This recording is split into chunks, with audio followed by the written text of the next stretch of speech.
Guess that's what happens when someone's scoring, throwing dimes, doing the whole thing. So I get mad too. Alcohol, right? The Pistons are the Pistons are actually decent this season, man. Yeah, they are, and that's another thing I want to talk about. Like it's I think it's caught a lot of people by surprise. Yeah, JB Bickerstaff's a solid coach. Yeah, and that too because they got him as a coach, and that's the criticism he got in Cleveland is that Mobley and Garland kind of stagnated, and all of a sudden he goes to Detroit, and now all of a sudden it's like, hey, Cade and the Pistons, they're winning not only a lot more games than they did last season already, but they look different, man. They got a little pep to their step. Bickerstaff is a good cultural coach. Say that again. He's a good coach for culture. Oh yeah, definitely. And because I do think like Cavs fans shit on him a lot, but if it wasn't for him, the Cavs culture like would have been stuck another decade. Like, JB came in Cleveland and he was able to quickly fix it up. So like what LeBron left 2018, right? And he made the Cavs a player in 2022, 2021. Yeah, he made the playoffs in the 2022-2023 season. Yeah, so he's been able to make them into a player. So I think like 2022, so you're like so in a 4-year span, he's able to make them into like a decent playoff contender. And that was even before Donovan came to the team, that they were a solid 9th seed. And that was when he took over, I believe. He took over that, where was it, 2021 season? I mean, regardless, like, the Cavs, they came up, but people really thought, Garland and what's his name stagnated. Garland and Mobley stagnated. Yeah. But now we see with Cade and, this Detroit Pistons team and what's his name? Holland? Yeah. The second, what's his name? Ron Holland. Yeah, Ron Holland. He's starting to come around. Yeah, but I think the player, like, besides Cade Cunningham, who's impressed me a lot, is Asura. I think Asura is going to be someone, like, as he continues figuring out his game, he's going to be a legit, like, maybe even a possible number 2 option. Yeah, but look at Cade, man. The no-look pass right here. Oh, right now I'm, like, watching the Jalen Johnson clip. And just a nasty feed right here. Oh, that was a clean ass. That Miami game was incredible. Yeah, he had 18 assists in this game. Yeah. Like, just that no-look pass was just... Ooh. Bro, it's like he's so good playing at the open floor. Mm-hmm. And I think what helps him is his size. He can rebound. He can just, obviously with his rebounding ability, reminds me a lot of Russ. You know how he creates open possessions for other players running down, Yeah, but he doesn't operate too fast. You know what I mean? Sometimes Russell Westbrook plays too fast for his own players. Yeah. And Cade looks like, he's in the Matrix, man. He's just at his own speed. He does a good job controlling the game. Mm-hmm. Great job at controlling the game, man. Yeah. Again, he's moving at his own speed, as we can see right here. Look at Cade in transition. That was a nice pass, but the Pistons, unfortunately, in this game, they could not finish a lot of shots. He would have had more than 18 assists had they had guys who could really finish and knock down some of these open shots. Yeah. But it's just part of the progression. But yeah, you see how he controls the open floor? Mm-hmm. Yeah, I know, but it was a good pass. Had they had more guys who could finish, he would have had more than 18 assists in this game. Yeah.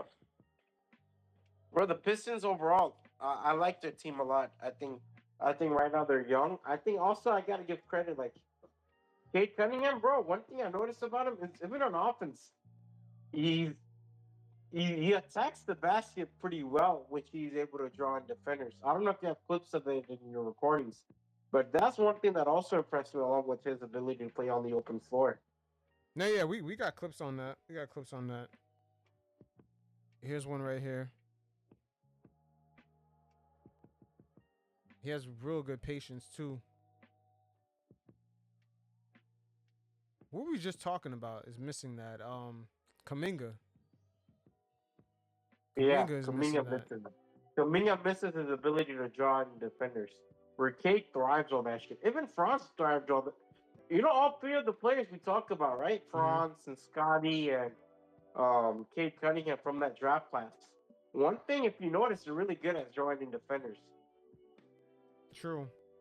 But I think Cade is a lot better than those two I mentioned at drawing in defenders. Yep. Now right here, Yeah. off this pick, notice Cade, unlike Kuminga I spoke about earlier, he takes a step in a direction of where they're spacing. Yeah. You know what I mean? Like that's something that Kuminga wasn't doing, and then he patiently waits this out to see how it plays out. But he does a great job in using the screen. Mm-hmm. And that's something, I don't know if that's just natural. Maybe guys are just too overzealous. They're used to just operating in one speed. Yeah. But you know, this is something that Kuminga, if he could just, you know, take a page out of some of the patience Yeah. from Cade, man, he could be a completely different player. Cade isn't an overly quick player. Nope. He's just a smart player that's good first step and he's strong. But that's the thing about Kuminga. It seems like he's trying to be overly quick 24/7 without That's not how it works. utilizing the different speeds. Yeah. Because Cade controls the pace with his strength. Mm-hmm. Look at Cade right here in transition. This is a nice pass. Nice finish. That's the thing about the Pistons, man. Can they fucking finish? That's one thing they struggle in. Even this Miami game, they had a good game, but they had to go to overtime to win the game. And I think it was a Cade buzzer beater, if I'm not wrong, that won them the game. Mm-hmm. In this game, I'm not sure. I forgot how it ended, but I remember I watched it. Yeah. Wait, say that again? I remember watching it when going to overtime, and it took like all the way to the last seconds of overtime to really decide a winner. Miami just doesn't know how to play. And this was Tyler Hero. Tyler Hero didn't have that ideal game. It was Jimmy. Like, again, here's some more of that Cade patience, just letting things kind of play out, scoping everything. Yeah. Ooh, he drew and bam, nice. He drew and bam, nice. Let's see that again. Like, yeah, Bam completely was drawn in because it looked like he was gonna drive. Yeah. He kind of just helped his teammate Yeah, grab that's an one thing he's easier really bucket. good at, bro. Mm-hmm. He's really good at drawing in defenders. I'm telling you, this is the exact opposite from what we watched from Kuminga. Kuminga just operates doesn't know how to with do one that. speed. He just tries to outbeat you with speed, and he ends up taking a more difficult shot. Yeah. Because remember, he missed out on what's his name, Pods, a couple of times. He missed out on some other open shooters, Gary Payton. But Cade, on the other hand, is operating almost at one speed, but he utilizes his positioning a lot better. He utilizes the open space better. You know what I'm saying? And then sometimes he draws you in and he quickly watches the play develop. I mean, he slowly watches the play develop and then he passes last minute. Yeah. That shit is natural. You can't teach that. And then here's some plays where the Pistons, they really can't finish. And this is why I said, like, this is a super young team. Once they have guys that are more complete around Cade, I think we're going to see a definite all-star, a guy who's going to be putting up Tyrese Halliburton assist type numbers from early last season. You know, consistently. One thing we can critique the Pistons on is their last year's failure. So we're watching this team finally like really develop, you know? Mm-hmm. Like this is a team that didn't really get the chance to develop last year. Yeah, you're right. Okay, so we're going here. It's like it's unfair to compare them like Orlando or Rockets, you know? I think last year's Rockets was kind of the Rockets' chance to really like figure out what they are. Where I can say the Pistons are like in the same boat as the Rockets last year. They're figuring out what they are. Yeah, but right here, we're gonna see again, as I was saying, you know, once the Pistons put more polished players around Cade, his assist numbers should be way higher. Yeah, Because they have bro. quite a Do you few have any guys that clips of? weren't able to finish. Look, this is an alley dunk right here, right? Yeah, This is for an alley Durant, dunk right here, right? But look, for Duran, right?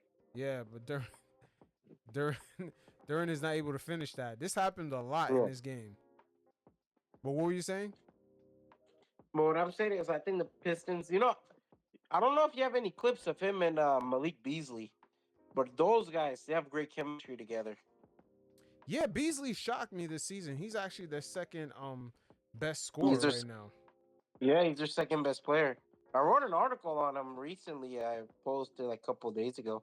Yeah, Like why? What's up with the uptake this season from Beasley? This is like he's like bigger role, rejuvenated. a Why? bigger role. Oh, it's a bigger role. Yeah, 100%. I mean, that's how I spark it up too. Now right here, we're gonna see Cade run pick and roll. Yeah. One of the Thompson twins, and you see how he just misses that. Like, this is what I mean. Like, once these guys kind of get more polished, some of the younger players around him, his assist number is gonna be way higher. Way higher, yeah. I think like even the other guy, he's out right now. That's a lot. Like you said, there's a lot of what's the dude's name, man? The one who got struggled to get minutes on the Pistons last year. You know what I'm talking about. Oh man, The Jaden Ivey. Oh, Jaden Ivey. Yeah, I'm about to say it. Yeah. To call him something else. Yeah, he Yeah, was hyped kinda up. need to A see lot that. of people thought the Pistons got a steal with him. Yeah, so I kind of have to see how he plays up to it because like he's been inconsistent, but I also give him a lot of breathing room because he was in a shit situation last year. And that's the thing. Nowadays, we were talking about that shit before, man. Nowadays, a With lot of Kuminga, yeah. these teams, they're so stacked with talent, and there's so much talent coming into the league. Is These, it? I these don't know. players are gonna With have him- less breathing room nowadays. With him, I think it was mismanagement more than talent. You think so? But at least he has a breathing room where that can get corrected. Now you look Yeah, at yeah, the he Rockets. does. Imagine that happened in Houston. A young player doesn't have the breathing room for management to fuck up a year for him, because Yeah, I just think look at that team. Monty Williams didn't do his homework before taking the job That's because he was insistent on playing Killian. And the thing is, like the reason why Killian doesn't work is you're seeing these clips. Cade is a guy who has to draw in the defenders to create plays. When you have a guy who's a fucking negative oxygen, if you're a defender, you're not stupid. You're gonna be like, all right, we're just gonna clash on Cade Cunningham because like Killian's not gonna make shit. But you have guys like Malik Beasley, right? One of the best 3-point shooters in the NBA right now, right? Like, it's like no surprise that, the defenses are having to like focus in and the floor has been more open for Cade to make those extra passes. Because he has legitimate guys who can hit shots around him. Yeah. And just going back to the film here, Cade, he gives guys chances, man. Look at Thompson; he's wide open for this three. He's awesome. Yeah, he doesn't convert, but in this game, he went back to him again, and he knocked down the three, to cut into that lead to help this team actually get into that overtime. So, Cade, man, he got good faith in his teammates. He's a solid guy, man. He's a solid guy. His teammates really fuck with him too. The culture around the Pistons is fun. I think they got veterans who give a shit too, and that's why I give Malik a lot of credit too, because he seems like another guy who it seems like the Pistons locker room likes him. Yeah, I never seen Malik look this happy, bro. Who would have ever thought he would get happy going to Detroit? Because Detroit is usually where guys go where their careers end up dying. Die. Yeah, AKA Blake but Griffin. It seems like Blake was already hurt though, but you know what I mean. Like there's certain guys that go there, you never hear from them again. Yeah, after 2019, he was done. But Malik Beasley, he made a statement which I found interesting. He talked about like bringing back Detroit culture. So yeah, man, they got a rich basketball history. Yeah, so I think for him it's kind of not only a rejuvenation, but it seems like he wanted to be the locker room guy, and he's taking that. It's gonna give him a long-term job, because as of late, Malik has taken in like cheap ass deals, right? So if, like this whole kind of the Pistons run, it's gonna rejuvenate his career, and he's gonna get a long-term deal because he's gonna be seen as a player who kind of is a good locker room leader. Yep. But Yeah, I like in this game how Jimmy Butler, in a way, when the game is coming down, it's a 1 point lead by the yeah, Pistons. Jimmy blitzes right here. He blitzes Cade. He catches him lovely though, because these guys, they don't have enough experience. So when the game gets tight and yeah, close at the end of these games, these veterans, they know exactly what to do. And Jimmy baits him lovely right here. yeah. Cade's only negative you could say is his closing abilities. Yeah. But Yeah, it comes with experience. The more these guys are in these type yeah, of games, these type of close, tight, high pressurized environments, they'll do yeah. better. They'll do better. Like these are good problems to have for Cade, because it's been very unfortunate. Like, how much competitive basketball has he really had? No, he hasn't really played competitive basketball. He hasn't been on a consistent roster. So I think Exactly. like if you're Astor Thompson, Ivy, if you're Ron Holland, even Duran, like this is good like learning curves you get, because now like how to keep a team on their toes, right? You Mm-hmm. just got to learn how to like deliver and secure a win. Knicks. Yeah, Cade really showed off against the Knicks though. But I think they blew them out. Actually, they kind of like they kicked their ass at the Garden. Yeah, Yeah, what's one advantage with the Pistons that I like this season is that sometimes they yeah, have what's his name, Harris, bring the ball up, and it gives them like a different look. Like they actually have like a vet that they can, at least trust to bring the ball up, not lose it, and also make an yeah, entry pass. And now Cade can operate out of that. Like, they didn't really have too much of that, and now this season they kind of have more of that with Tim Hardaway Jr.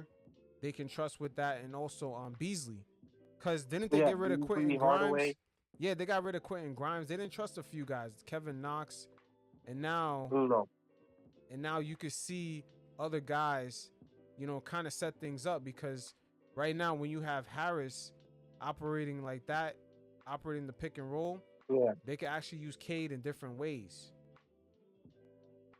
It like open things up. Like sometimes the Hawks, they kind of utilize this too yeah, with Jalen Johnson. They have him bring up the ball. Now, what's his name? Trey Young could be more in a catch and shoot role, because Jalen is so big, and also he could make plays for others while they're making cuts. So now the yeah. defenses, they kind of have to switch up a little bit. And the same thing for the Knicks. Sometimes the Knicks have Josh Hart bring up the ball, and now Brunson is more in a catch and shoot role, while McHale and OG are making cuts. So the Pistons for Cade, they actually now have different looks that they can sort of allow him to operate in. He doesn't Yeah. always have to be the guy bringing up the ball. Like that's really what I like about them this season. They have players that they can trust more. And that's sometimes a thing that gets overlooked. Like a vet, that can bring the ball up. He can operate the pick and roll. He can penetrate. And your all-star player doesn't always have to be on ball now. Now you can run different options. Yeah. But last season, man, the Pistons spacing was trash. You look at this season, look how good the spacing is. Yeah, they gave up on Quentin Grimes fast, man. They had no real like shooters. And they didn't. And I think like Tim Hardaway, or not Malik Beasley, they add a lot to the team. Mm-hmm. And then Astor Thompson, man, that guy can cut. He's a great off-ball player we're talking about. Um, I think guys like Sosora is getting more opportunities. So the Pistons are just a good overall team with good dynamics. So, last year they didn't have much veteran presence. Joe Harris kind of declared retirement mid-season. He didn't really play. I remember who else was their veteran? Bogdanovich, he got traded to the Knicks. So and Alec Burks also got traded to the Knicks. So now they have a solid veteran like core guys who want to be there. They're not really looking for to be traded. They want to like build up their value while building up this Knicks team. So it's a win-win situation for the Knicks. So this right here was what I was talking about with what's his name bringing up the ball. See, now with Harris bringing up the ball, Yeah. Cade now has the opportunity to post up on Brunson. Like, he gets these kind of matchups. You know what I mean? Like, these are just the type of looks that the Pistons can get. Like, you see with Harris bringing up the ball, like, instantly now you have different looks. Now Cade could use that big body, and if he draws a mismatch, now he has Brunson on the empty side. You see what I mean? Like, this is something that the Pistons really couldn't do last season too much. Like, who do they have other than Cade to bring up the ball that they trusted? That they really trusted. Like, look, Tim Hardaway could do the same. Harris could do it, and also what's his name? Beasley. Yeah, you have 3 guys who can really handle the ball. Yeah, with plenty of experience now. So now Cade has options to actually be in a situation where he can post up a player like Brunson on the empty side. Like, he has all this space to operate in. Yeah. Yeah, look at Cade once again just gliding in the lane. Brings the ball up, looks like he's gonna take a shot and just baits the whole defense. Harris just misses that open shot. Man, imagine they just surround him with some shooters. My man Cade looked like he's gonna have football numbers for assists. Let's see, Cade. Oh, some nice sexy dribble moves. Man, how many times he touches the paint while dribbling the ball? Like, this guy just fully waits it out. And yeah, that is Beasley, right? Number 5? Yeah, number 5 is Beasley. Beasley with the open shot. Easy money. But you saw how many times Cade touched the paint while dribbling the ball and never giving up on his fucking dribble? Yeah. That right there is Kuminga's issue in the pick and roll. It's like, how many times is he still holding the ball? Like, how many times is he still dribbling? Like, he quickly gives it up and he's trying to be aerial. He's trying to use his athleticism off rip. Like, sometimes, like, I'm not sure if you noticed in the other game film, even when he's behind a defender coming off the screen, he's already giving up his dribble to go airborne. Yeah. He's already starting to gather his steps. But I also think like, due to the lack of like athleticism, Cade is much more grounded in how he plays. Mm-hmm. That's a good point. That's a good point. And he used a lot more finesse, where Kuminga lacks finesse, despite being a lot more athletic than Cade, for example. Like, Cade reminds me of a European player, man. Yeah, in a way, yeah, that's kind of true. He uses like a triple. Like, you're not really seeing American flashy player with this guy. Nah, he's almost like a smarter, like a more. Wow, he's like a more efficient Ben Simmons. Like, he's almost like what people wanted Ben Simmons to be, without the athleticism. Yeah, but he has athleticism. He just uses it differently. Ben had a more charming game. Yeah. Check out Cade. Look at this pass right here. Sheesh. Wow. Yeah, Cade is something else, man. He's special. He got like that J Kidd kind of vibe to him, cause he's tall. Yeah, he's tall. So he's able to look over. He's able to look over other guards. Man, I'm just imagining him around a bunch of real shooters. That's something they need to get off the free agency market or draft. But yeah, I got to see that again. Cade just attacking, staying patient. Ooh, nice pass. Yeah. Wow. Yeah, that was right on the money, man. I didn't even think that was even possible when you see him get in the paint there. Pistons, yeah, he really gets the offense going here. And he's a good off-ball player, man. Mm-hmm. I think that's one thing Cade's game is really good. He's a good spot-up shooter. Yeah, he's staring at Brunson right here. Brunson thinks he's going somewhere in here. He kind of looks off everyone. OG is, telling he's telling someone to focus on Harris, but Cade really has his eye on the roller here, Isaiah. Yeah. It gets the Pistons offense going. Great ball movement, but it all really started with Cade right there. You saw that Cade looked them off. Where he just has good vision of the floor. Yeah, he really does. And he has like talented, like I said, talented off-ball players, man.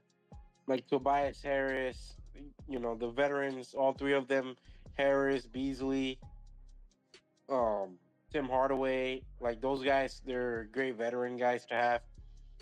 That's why I was a fan of like them signing Tobias Harris from the start. Because I'm like, yeah, it's not a sexy name, and Harris isn't a playoff player, but they don't really need Tobias to be a playoff player. They need Tobias to help them lead to the playoffs, but they don't need Tobias to like, you know, in later rounds as compared to like Philadelphia. Yeah. Philadelphia needed like they were missing like shooters. The only thing Detroit, Yeah. they're missing like a more polished. Second option. Yeah, that's really what they're missing. Yeah. Other than that, you have anything else to say on Cade and the Pistons? Bro, Cade and the Pistons, man. Like I said, bro, I think I've repeated it. The Pistons, like JB Bickerstaff, deserves a lot of credit. I think he's finally built a team around Cade Cunningham in the front office too, the new one with Langdon. They've done a good job building them a roster. Having guys who can really play off of Cade. He's done a good job in kind of the defensive end of the Pistons, and on offense, the Pistons have been solid. So credit to JB Bickerstaff. He knows how to build a culture in Cleveland. He just done that before. He's building a culture in Detroit, which hopefully thrives because the NBA is better with a team like the Pistons, man. Yeah, a lot of the history. Midwest teams are always fun. Yeah, the Pistons are a Like franchise with a lot of history. Like the Midwest is just fun in general. Indiana, Chicago, Detroit, they're fun. Milwaukee, they're fun. So you just want them to have a good team because those fan bases kind of deserve it. They're fun. They're hardcore about their teams. Definitely, for And sure. And Definitely. the veterans too. Like the Pistons overall as a team, they're enjoyable. I think the younger guys from Asur Thompson, Marcus Sarcer, Jaden Ivey, Duran, I'm probably Ron Holland. They're very fun. They're watchable guys. I think even the veterans have been watchable. I think Malik Beasley, he's having a fun season. Yeah, this year. which is shocking, man. I was shocked. I was like, is that Beasley like cooking over there like that? He's having fun. That's crazy. He's playing his game.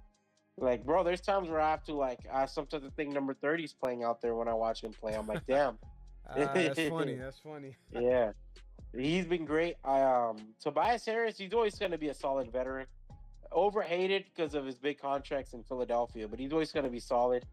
And Tim Hardaway Jr., same thing. Like a little overpaid throughout his career, but he's always going to be solid. Now, the quick question I want to ask you before we go: do you think that the Pistons, what kind of identity do you think they're slowly starting to build? Is it like a more physical identity, or do you think they're going for more jump shooting? More physical. More physical? Yeah, I think they just have the personnel for more physical. Because I forgot to give credit to Isaiah Stewart.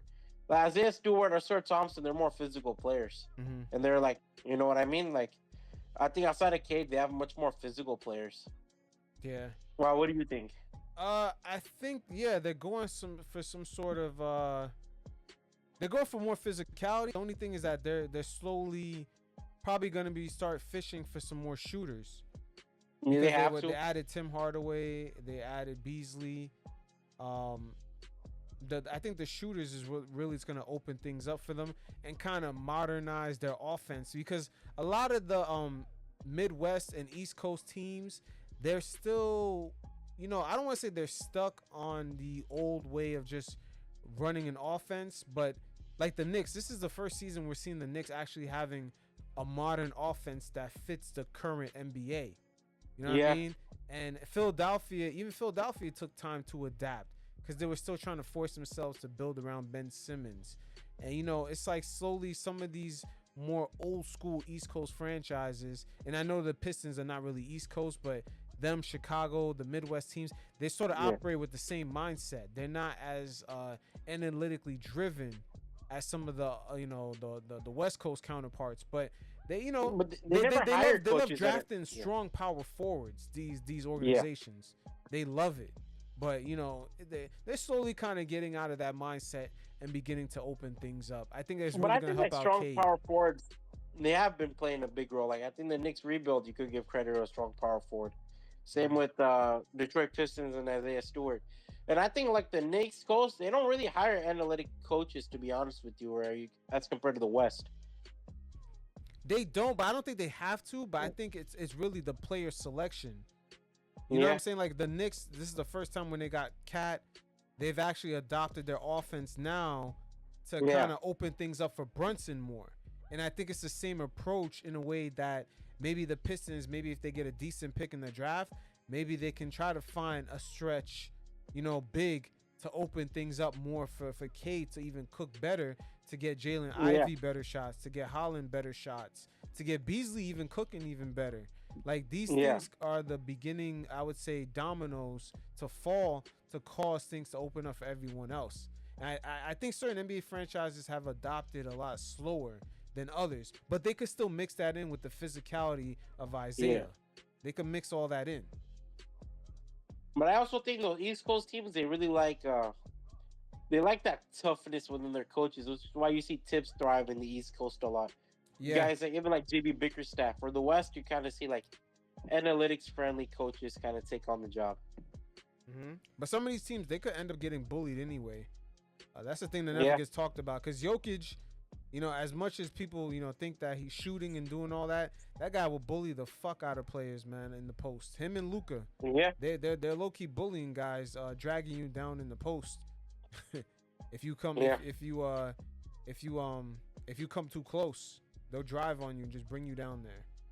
But this has been good, man. This has been some good game film. Yo, it's something that really is needed because I feel like we're covering a lot of teams that are kind of evolving, and they have some young talent, man. That's really starting to push through. The league, and this is my criticism of the NBA. Like, it all comes down to this: the league is changing fast, but we don't market teams. Yeah, these teams are not being marketed. I do not agree with the league's approach with just keep marketing a 40-year-old LeBron James. I do not agree with that at all. Well, I don't agree. Even like, for example, Zion, right? Like, sure, Zion is like a star or whatever. That's fine. Like, it makes sense.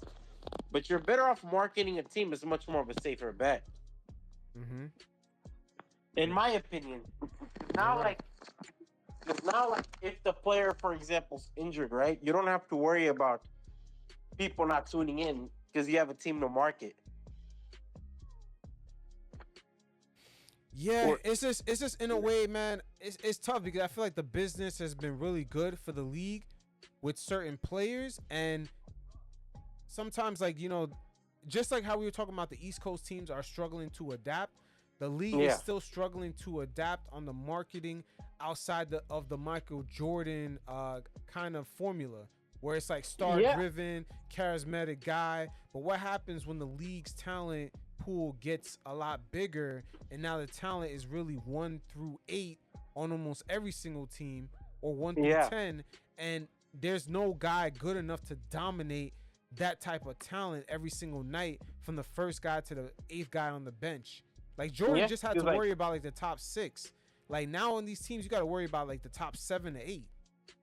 Because it was easy to market. Like, let's say like a game tomorrow is like the Spurs versus the Dallas Mavericks. You're not marketing like the whole Spurs team versus the Mavericks. You're marketing Dirk versus Tim Duncan head to head in their positions, right? Mm-hmm. And that gets you because they both are going to drop crazy numbers, which gets you views. Same with Kobe against whichever player you could think of. Like, you knew that was going to drive views. Even LeBron and kind of Steph Curry and kind of the whole dynamic of the Warriors at Cleveland, you were able to sell based off like the idea of like three of the top players of the league playing in the NBA Finals. Where I think now it's kind of hard because like now look, like now you got like Jokic probably would have been the last one, but even like the Miami Heat, they're not a team with a clear top 10 player in that 2013 run, No, they're gonna have to market styles, which they slowly have eliminated. Like normally they can market the high-powered Shaquille O'Neal, big and powerful, versus the finesse Phoenix Suns. You know what I'm saying? Yeah. Quick powered, quick offense, fast triggered offense. Phoenix Suns, like they can't do that no more. Everyone is the same thing. That's the problem or with the that big whole fundamentals shit. which your grandfather would love to watch. Tim Duncan, Like stuff like that, you can't do anymore. You can't. I mean, you don't even have to go like the grandfather route with the Tim Duncan because that style will always exist in basketball. Yeah, It of will course, always but like, exist. But the thing is, that style, it should be marketed. How would it match up going up against a team that shoots nonstop versus a team that yeah, plays like, half court? Like they've mastered the half court, slowing the game yeah, down. They control the game. You know what I'm saying? Like they don't know how to like they can't even market that today because they eliminated all that. Everyone plays yeah, the same way. yeah. They've But like, eliminated all that. there's no creativity. But I think like that's what basketball's missing because like personality sold a lot more easier because I think they were a lot less accessible. Now players are accessible. So if I'm a basketball fan, right, I don't really have to tune into a game to watch my favorite player anymore. Oh, that's another good point. That's another good point. But at the end of the day, I think the competition and the competitiveness is what's going to draw the fans in. But it's going to be hard for the NBA to do that when everyone's fucking rich. You know, you got the guy off the Everyone is bench rich. making 15 mil a Yeah. year. Like it's gonna that's the part I'm waiting for the league to kind of be realistic about because it's hard for everyone to be rumble and tumble fighting for to be the best when everyone's rich Yeah, off the that first is true. contract. Like that's kind of That is crazy. true. After those 4 years, you're set for life. Not even that. Like after the first contract, you could be a role player, and then after like a couple years, you secure a contract. You're getting 15 mil to be the second player off the bench. Yeah, I Like agree. that's Like, kind of crazy. like I said, bro, it's kind of like the NBA, the way it's set up, right? Like the way the NBA has now been set up. Like we're looking at a new league overall, and I think with that new league, you have to market teams. Like when you look at the Orlando Magic, right? Like Paulo and Franz on surface level, they're the bigger stars. But then when you watch the game, you're watching guys like even Jet Howard, someone who didn't really get minutes last year, he was able to put up a solid performance against the Bucks. Anthony Black, Jalen Suggs. So now you have a lot more going for you when you market overall teams. Mm-hmm. Yeah, Yeah, like it's gonna be tough. It's gonna be real yeah, tough because I feel like at the end of the day, like you said, the marketing the teams like the NFL, they got to go that route, but they also got to go that route because the talent pool is just too good. Like Michael yeah, Jordan today would have a more difficult time dominating all these guys because he's not dominating 1 through 6. He's dominating almost 1 through 8, 1 through 9. Like yeah, there's guys that could literally affect the game. That are on yeah. these I teams. agree. These teams are deep.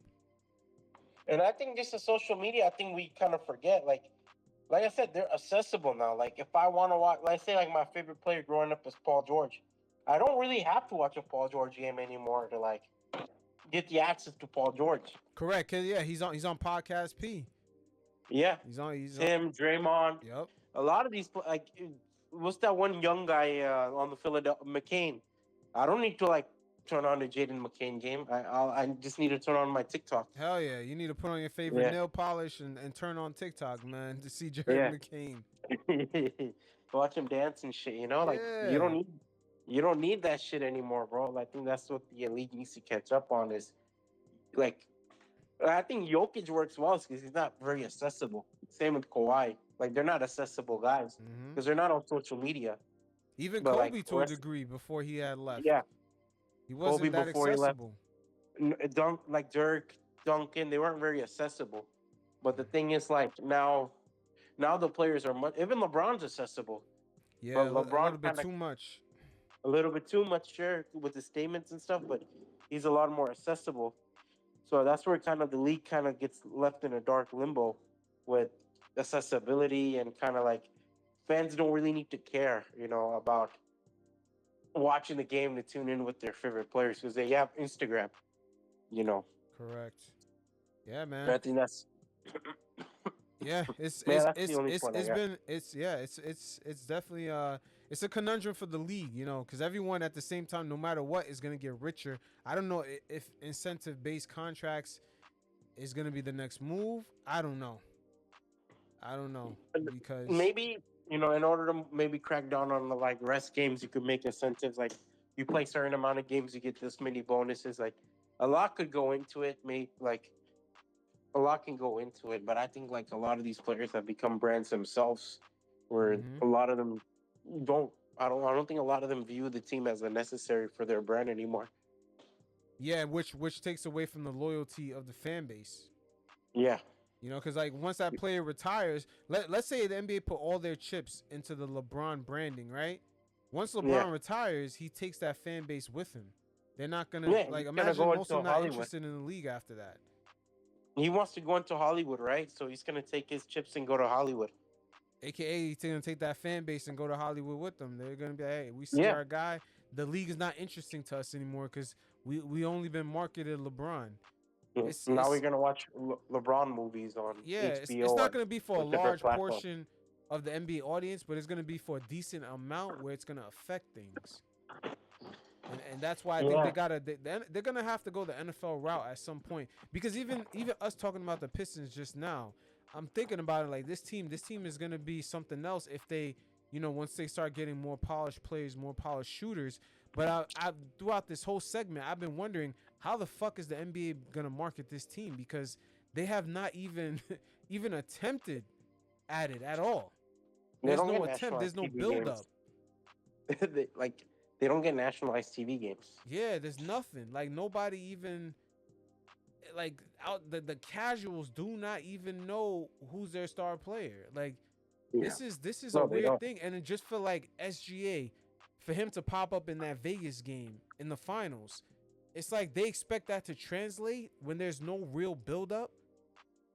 Like how many Yeah. times they don't even have SGA on Christmas. No, they don't. But this is where the league don't make sense. How you expect him Well, they to don't even have translate to. for the finals in the Vegas league? Doesn't make any sense. Same with Orlando. Like you don't have Orlando. I think last year you only had 2 nationalized TV games, and one of them was only because of Shaquille O'Neal's jersey retirement. Wow, No, I think they had that's one. pitiful. Only one, and that was for Shaquille O'Neal's jersey retirement. That's sad. That's sad. Then Right there. imagine you have a first round pick of the previous draft year. You would think like, hey, you know what? Let's give him some televised TV games because, like he's only 20 and he'll be the face of the league eventually. You know what I mean? Yeah. Like you would think some heads, like some common sense prevail in TNT and kind of like TNT and ESPN were like, it's like, you know what? Let's promote our future heads of the game. Because I'm watching an interview I was watching on my timeline. I think it was Malik Andrews who do the interviews. I'm not sure, but one of the ESPN girls, they did the interview, and it was Steph Curry talking about retirement. And I'm like, holy fuck, man! Like, this is what we're relying on to carry the NBA for like years to come. Like, this guy's already entertaining retirement. Exactly. It's kind of crazy. It's Yeah, kind of crazy. good for him, man. Like, that's why I say, out of all major leagues, like the NBA has regressed the most. Like, even MLB has seen a spark in like kind of relevancy because people care about the MLB because of the Dodgers becoming relevant and the Yankees. Mm-hmm. And if you notice, baseball don't really. Their players, if they were in the mall shopping, they're not gonna really cause a frenzy like an NBA player. They're not gonna be easily as spotted. But the Yeah, NBA has been so focused on individual brands that they've kind of ignored their brand, and they're gonna have to yeah. work with their television partners like ESPN. The way ESPN is promoting the NBA is not it. Talking about the Los Angeles Lakers and JJ Redick during the NBA Finals with the It's Mavs whack. and the Celtics. Boston. That's not the way to go. They got to talk And to when them you have about Stephen that. A. Smith make statements like, oh, I hope the team that wins is the team I get to go to vacation with, it's not good because I doubt he does that with the NFL. If the Yep. NFL, like, let's say the Super Bowl is hosted in fucking, I don't know, Kansas or some city that he doesn't like, I doubt he's going to talk shit about the city. Yep. Facts. Like, I sincerely doubt it. He's going to be like, oh, fuck yeah, like, it's all about the NFL. It's not about, like, major markets. And same with baseball used to be about major markets, but you see that conversation die down a lot. Yeah, it's a lot more regional, and that's something I was talking about earlier in one of my shows that I did, one of my Yeah. segments. How the online world, in a way, it's more niche than it is for a mass entity like ESPN to try to appeal to everybody. I think that's Yeah, another thing that hurts them. The NBA has gotten to the whole let's appeal to the world, the global pool. You see Adam Silver every time in his press conference he's talking about yeah, the global world, our global audience. When you try to appeal to so many, you become you actually don't stand on anything. You don't represent anybody or anything. You're just yeah. Because there. you're not making anybody happy. Yeah, you're just stretching yourself too thin. And I feel like the league, maybe this expansion has come, with the influx of money a little bit too fast. And then they're talking about expanding into two other NBA teams. Maybe they might be doing too many things at once. You know what I'm Yeah, but saying? my thing Like, is like we can expand NBA teams, but how can we guarantee these NBA teams will be relevant? exactly. They can't even guarantee the Pelicans to be relevant. Like, I The don't understand how Pelicans they're are thinking about relevant. expansion. Yeah, I mean, look at a lot of teams. Like, who really talks about some of these teams that are currently playing? Like, I'm not even talking about record wise. Like Atlanta Hawks, who care? Like, nobody really talked about them besides like Trey Young's antics, and it was entertaining, whatever. Do we really talk about the Orlando Magic like that? Is Cleveland even talked about, despite them being a top 3 seed? Like at first, it was like, oh, Cleveland's cool, but like, has anyone really like Donovan Mitchell this, Donovan Mitchell that? We don't see any narratives run wild. The Lakers and their fiasco always be relevant. It's like 3, 4 teams that kind of catch your eye. The Brooklyn Nets and whatever they do because they're New York, they're gonna catch the eye. So for me, it's like, bro, we need to make all like the all around NBA relevant, and I've been saying that since forever.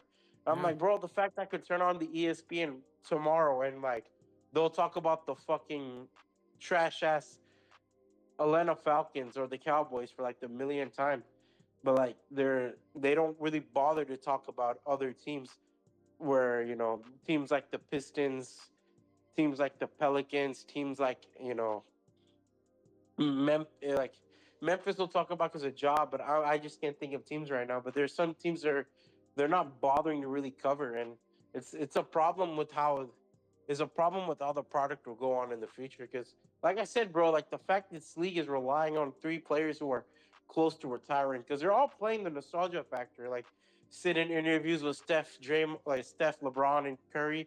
I'm like, all right, yeah, like like But father but time but that wins. that right there might be a ESPN issue.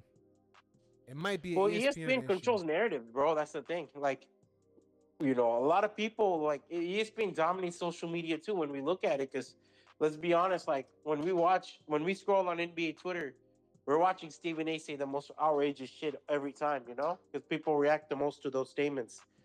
Correct. But hey, So man, like, don't we'll yeah, we'll, we'll, we'll, like we'll we'll see how these things play out. It's definitely it's definitely yeah, gonna be an ongoing discussion throughout the yeah. year. But And also, like, bro, you look at like I think Kobe's retirement kind of signifies it. Like when Kobe was retiring, we were going into that kind of Steph Curry 3-point shot era, where it was a much easier transition. My thing is with LeBron is when he retires, what transition are we really going to see? ooh, that's a good point right there. We don't Because really you remember have Steph? that. Because you had the 73-9 season, the Warriors were like the most talked about team next to Kobe Bryant's retirement. Like those were the most two talked about teams, right?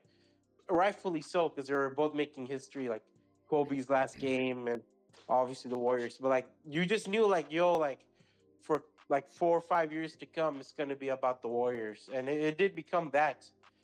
But you also saw like kind of like Harden and kind of like after Duncan retired, you had the rise of Kawhi and Dirk retired. The transition became Luka, but you don't see that with the modern NBA with new talent coming in. Like Wembanyama's cool. He's gonna be marketable, but like, how far are they willing to market him? They're Like how like but because here's another thing. They're not in that transition, right? You were talking about with Curry, right?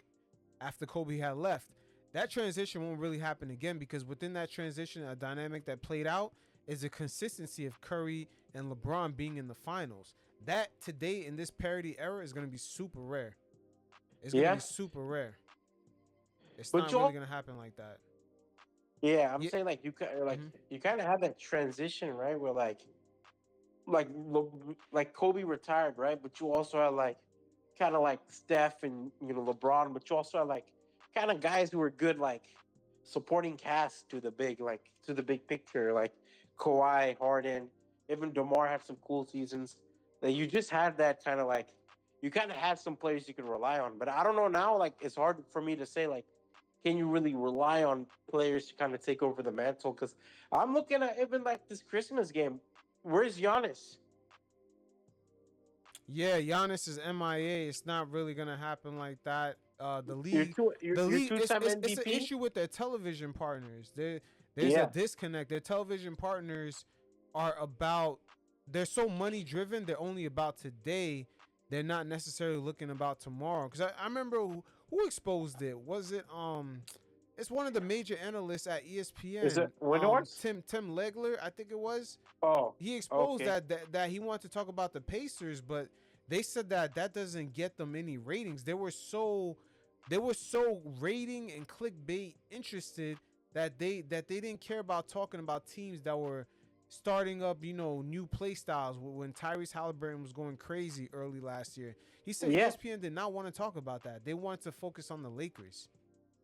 yeah, of So course. Because then you get stuck. Like, when you look at like last year, like Andrew Nimrod goes ham, but you like I said, Andrew Nimrod goes ham.